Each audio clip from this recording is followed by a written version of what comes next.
நமக்கு எல்லா பேத்துக்குமே தெரியும் 1100 வருஷத்துக்கு முன்னாடி ஒரு விண்கல் வந்து பூமியை மோதி டைனோசர்லாம் அழிஞ்சிருச்சு. அந்த விண்கல் வந்து இப்போ மோதிச்சுன்னா என்ன ஆகுன்னு பார்க்க போகிறோம். அதோட கிலோமீட்டர் வந்து 10 கிலோமீட்டர் ரேடியஸ் ஃபிக்ஸ் பண்ணிட்டோம். மாஸ் வந்து கிட்டத்தட்ட 2 ட்ரில்லியன் அளவுக்கு மாஸ் செட் பண்ணியிருக்கோம். இப்போ லைட்டோட ஸ்பீடு செட் பண்ணுறோம். இப்போ வந்து பூமியை நோக்கி விழுகுது. இப்போ பார்த்தீங்கன்னா தெரியும். இப்போ வந்து இந்த விண்கல் வந்து லைட்டோட ஸ்பீடில் வந்து நம்ம பூமியை நோக்கி ட்ராவல் ஆகிக்கிட்டு இருக்கு. இப்போ வந்து பூமியில் மோதினோடனே அதோட பிளாஸ்ட் வந்து இப்படி எப்படி தெரியுது வந்து பாருங்கள். இதோட பிளாஸ்ட் வந்து அப்படியே கொஞ்சம் கொஞ்சமாக மூவ் ஆகுது. ஆவரேஜ் டெம்பரேச்சர் இப்படி கொஞ்சம் கொஞ்சமாக கூடிக்கிட்டே இருக்குது. 200, 500, 1000 டிகிரிஸ் மேலேயே கூடிடுச்சு. 10,000 டிகிரிஸ் மேலேயே கூடிடுச்சு. இப்போ கொஞ்சம் கொஞ்சமாக அப்படியே பூமி வந்து வெடித்து செதறுது.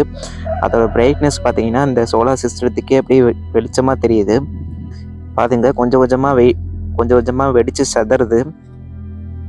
இப்போ வெடித்து செதறி பூமி எப்படி தனித்தனியாக போயிடுச்சு. இப்போ வந்து நம்ம சோலார் சிஸ்டத்தை விட்டே தனித்தனியாக கொஞ்சம் கொஞ்சமாக